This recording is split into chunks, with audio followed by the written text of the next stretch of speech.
Hello students, welcome back to the meritorious YouTube channel.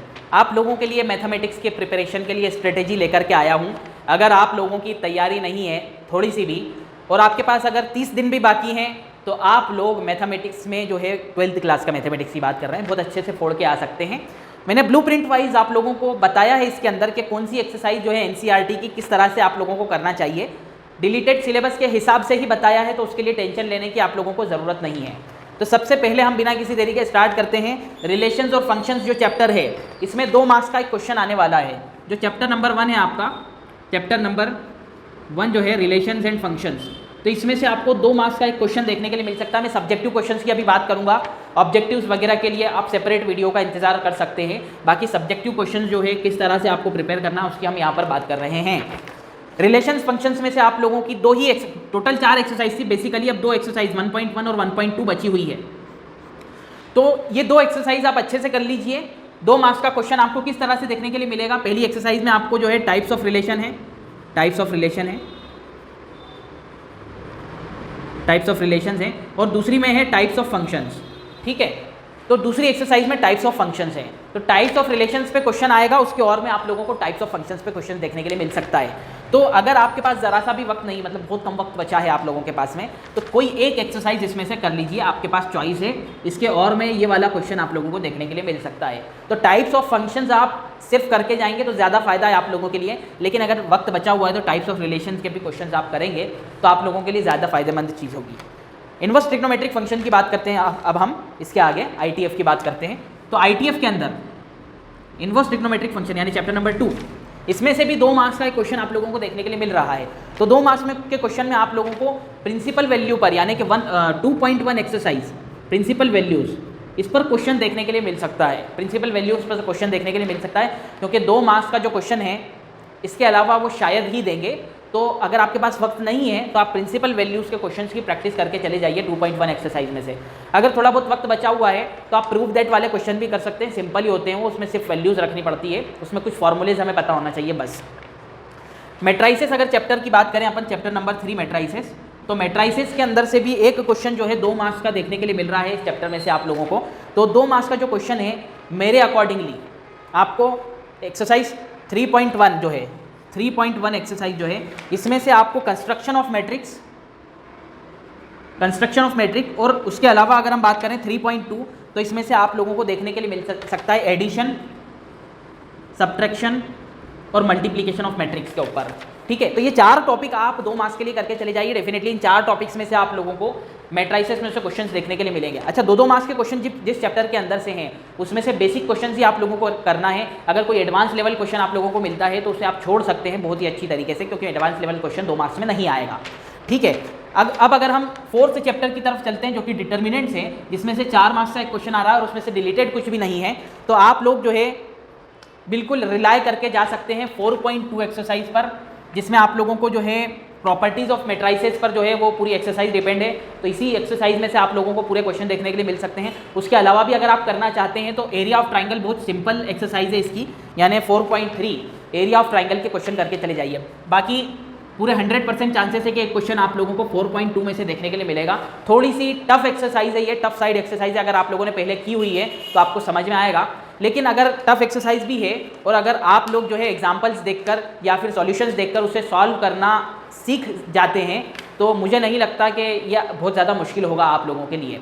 ठीक है, तो 4.2 एक्सरसाइज जिसमें आप लोगों को प्रॉपर्टीज़ ऑफ मैट्राइसेस पर क्वेश्चन रहेंगे, उसे आप जो है करना सीख लीजिए। उन्हीं में से क्वेश्चन आप लोगों को देखने के लिए मिलेंगे। उसके अलावा हम 5th चैप्टर पे चलते हैं जो कि कंटिन्यूटी एंड डिफरेंशिएबिलिटी है। इसमें से जो है आप लोगों को एक 2 मार्क्स का और एक 4 का यानी वेरी शॉर्ट और एक लॉन्ग आंसर देखने के लिए मिल रहा है। तो वेरी शॉर्ट में आप लोगों को देखने के लिए मिल सकता है कंटिन्यूटी चेक करना, यानी 5.1 चेक द कंटिन्यूटी। उसके अलावा जो है आप लोगों को 5.5 प्रोडक्ट रूल से डिफरेंशिएशन करना और डिवाइड रूल से यानी क्वेश्चन रूल से डिफरेंशिएशन करना, ये आ सकता है। और 5.6 एक्सरसाइज आप कर लीजिए जिसमें आपको पैरामेट्रिक फॉर्म है, पैरामेट्रिक फॉर्म के जो क्वेश्चन है वो 4 मार्क्स में आ सकते हैं। तो 5.1, 5.5 और 5.6 ये एक्सरसाइज मेरी तरफ से आप लोगों को रिकमेंड है। ये करके आप कंटिन्यूटी और डिफरेंशिएबिलिटी में से जा सकते हैं, आपको 2 और 4 के क्वेश्चन इनमें से देखने के लिए मिल सकते हैं। नेक्स्ट अगर हम बात करें यहाँ पर, तो एप्लीकेशंस ऑफ डेरिवेटिव यानी chapter number 6, applications of derivative, इसमें से आप लोगों को एक जो है 2 क्वेश्चन 2-2 मार्क्स के देखने के लिए मिल रहे हैं। 2 क्वेश्चन 2-2 मार्क्स के देखने के लिए मिल रहे हैं, जिसमें से आप 6.1 एक्सरसाइज और 6.3 और 4 ये 3 एक्सरसाइज करके जा सकते हैं, जिसमें 6.1 में रेट ऑफ चेंज है, उसके अलावा 6.3 में आप लोगों का मैक्सिमा मिनिमा है, और 6.4 के अंदर आप लोगों का जो है इंक्रीजिंग डिक्रीजिंग फंक्शन है। तो 6.1, 6.3 और 6.4 ये एक्सरसाइज आप लोग जो है करके जा सकते हैं। इसमें से भी जो है बहुत ज़्यादा एडवांस क्वेश्चन नहीं, बल्कि बेसिक क्वेश्चन, क्योंकि 2-2 मार्क्स के क्वेश्चन इस चैप्टर में से आ रहे हैं, वो करके जा सकते हैं आप। नेक्स्ट अगर बात करें हम चैप्टर नंबर 7 इंटीग्रल्स की, इंटीग्रल्स में से भी एक 2 मार्क्स का 4 मार्क्स का क्वेश्चन आएगा, तो जिसमें से आप लोग जो है 7.2 एक्सरसाइज, 7.3 एक्सरसाइज, 7.2 जो है integration by substitution, 7.3 exercise using मतलब trigonometrical identities, 7.9 exercise definite integration और 7.10 एक्सरसाइज जिसमें से आप लोगों को जो है प्रॉपर्टीज़ ऑफ डेफिनेट इंटीग्रेशन पर बेस्ड क्वेश्चन है। ये 4 एक्सरसाइज पर आप फोकस करके जाइए, आप लोगों को 2 और 4 में से इन्हीं एक्सरसाइज में से क्वेश्चन जो है एग्जामिनेशन में देखने के लिए मिल सकते हैं। ठीक है, ये मैं आप लोगों को हवा में बात नहीं कर रहा हूँ, जिस तरह के क्वेश्चंस जो है आ सकते हैं, जो मुझे जो है लाइकली लगते हैं, वो क्वेश्चंस मैंने देखकर यहाँ पर बनाया है कि इस तरह के क्वेश्चंस आ सकते हैं, तो आप उनकी प्रैक्टिस कर सकते हैं। Next AOI chapter number 8 applications of integrations, इसमें से एक 3 मार्क्स का क्वेश्चन आप लोगों को देखने के लिए मिलेगा।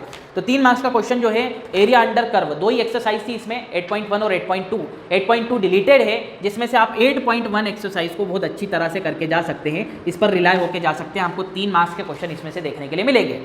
नेक्स्ट अगर बात करें आप, तो डिफरेंशियल इक्वेशन जो चैप्टर है, डिफरेंशियल इक्वेशन चैप्टर नंबर 9 की बात करें आप, डिफरेंशियल इक्वेशंस, तो डिफरेंशियल इक्वेशंस में से आप लोगों को 9.4 और 9.5 एक्सरसाइज जो है, जिसमें आपको वेरिएबल, सेपरेबल और होमोजीनियस, और अगर मेरी तरफ से और ऐड करें, अगर आपके पास टाइम बचा है, होमोजीनियस इक्वेशन के अलावा आपके पास टाइम बचा है, तो लीनियर डिफरेंशियल इक्वेशंस भी आप लोग प्रैक्टिस करके जाएं। लेकिन ये 2 एक्सरसाइज तो बहुत अच्छे से करके जाएं, इसमें से 3 मार्क्स का क्वेश्चन आएगा, तो ये 2 एक्सरसाइज आपके लिए काफ़ी ज़्यादा जो है बेनिफिशियल रहेगी। नेक्स्ट मैं जो है वेक्टर्स की तरफ चल रहा हूँ, तो चैप्टर नंबर 10 है वेक्टर्स, मैं मिटा ही देता हूँ यहाँ पर इसको, तो यहाँ पर हम इसको मिटा ही देते हैं।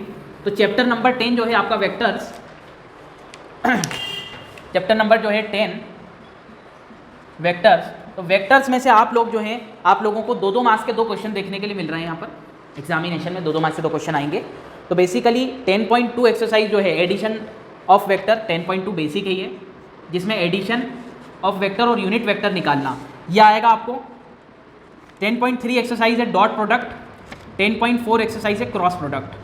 बड़े सिंपल इसके एग्जांपल देखोगे आपको खुद समझ में आ जाएगा किस तरह के क्वेश्चन इसके अंदर आते हैं। ओके, नेक्स्ट जो है 11 चैप्टर की अगर बात करें, 3 डायमेंशनल ज्योमेट्री, तो 11 चैप्टर में आपको 3D के अंदर जो है एक्सरसाइज कुछ डिलीटेड है, जिसमें से 2 एक्सरसाइज बची हुई हैं, 11.1 और 2, और 2 और 4 का इसमें क्वेश्चन आएगा, 4 मार्क्स का भी आएगा। तो 11.1 में से आपको 2 मार्क्स का क्वेश्चन देखने के लिए मिल सकता है बेसिक के अंदर से, और 11.2 की अगर मैं बात करूं आप लोगों से, तो एक 4 मार्क्स का आप लोगों को क्वेश्चन देखने के लिए मिल सकता है। इसमें इक्वेशंस ऑफ लाइन है, उसमें से 4 मार्क्स का क्वेश्चन आप लोगों को देखने के लिए डेफिनेटली इक्वेशन ऑफ लाइन में से मिलेगा यहाँ से, और यहाँ से 2 मार्क्स का क्वेश्चन आप लोगों को देखने के लिए मिल सकता है। नेक्स्ट अगर बात करें आप चैप्टर नंबर 12 की, तो बहुत ही सिंपल चैप्टर हम कह सकते हैं इसको, लीनियर प्रोग्रामिंग। तो लीनियर प्रोग्रामिंग में 12.1 ही एक्सरसाइज है, बस 12.2 एक्सरसाइज डिलीटेड है, तो 12.1 में से आप करके जा सकते हैं। 3 मार्क्स का एक क्वेश्चन देखने के लिए मिलेगा। बड़ी सिंपल सी एक्सरसाइज होती है, इसमें जो है ग्राफ वगैरह बनाने पड़ते हैं अपने को, और मैक्सिमम और मिनिमम वैल्यू निकालनी पड़ती है। 13th चैप्टर की तरफ अगर मैं चलूँ इसको मिटाकर, तो 13 चैप्टर जो आपका प्रोबेबिलिटी है, जो कि जिससे आधे से ज़्यादा बच्चे जो है घबराते हैं, भागते हैं। 10th तक हमने प्रोबेबिलिटी पढ़ा, तो 10th में तो बहुत मज़ा आता था प्रोबेबिलिटी के अंदर। 12th के अंदर जो प्रोबेबिलिटी है, उसमें कंसेप्ट इतने सारे हैं कि बच्चा जो है कंफ्यूज हो जाता है, तो कंफ्यूज होने की ज़रूरत नहीं है आपको। तो 3 मार्क्स का जो है प्रोबेबिलिटी में से क्वेश्चन आएगा, जिसमें से सबसे सिंपल एक्सरसाइज जो है वो 13.4 है, उसके बाद वाली डिलीटेड है, तो 13.4 इसमें आप जो है अपना दिमाग लगा सकते हैं। उसके बाद 13.1 बेसिक्स, ये 2 एक्सरसाइज करके जा सकते हैं आप। अगर आपके पास वक्त बचता है तो 13.2 और 13.3 भी आप कर सकते हैं। इसमें से बेसिक वाले जो क्वेश्चन हैं वो आप करके जा सकते हैं, आपका बहुत फ़ायदा होगा। तो इस तरह से मैंने आप लोगों को बता दिया, इस तरह से आप पढ़ेंगे। और अगर आपके पास में जो है NCERT को किसका सॉल्यूशन नहीं मिल रहा है, NCERT में से आपको जो है थोड़ा सा प्रॉब्लम आ रही है, तो परीक्षा बोध या अध्ययन ले लीजिए। उसमें से एग्जाम्पल्स देख देख कर इन तरह के क्वेश्चन जो मैंने आप लोगों को बताए हैं कि क्या क्या मतलब कंसेप्ट आ सकते हैं, उन कंसेप्ट पर बेस्ड क्वेश्चन आप कर लीजिए, आप लोगों का बहुत फायदा होगा। Thanks for watching for this video, मिलते हैं आपसे अगली वीडियो में।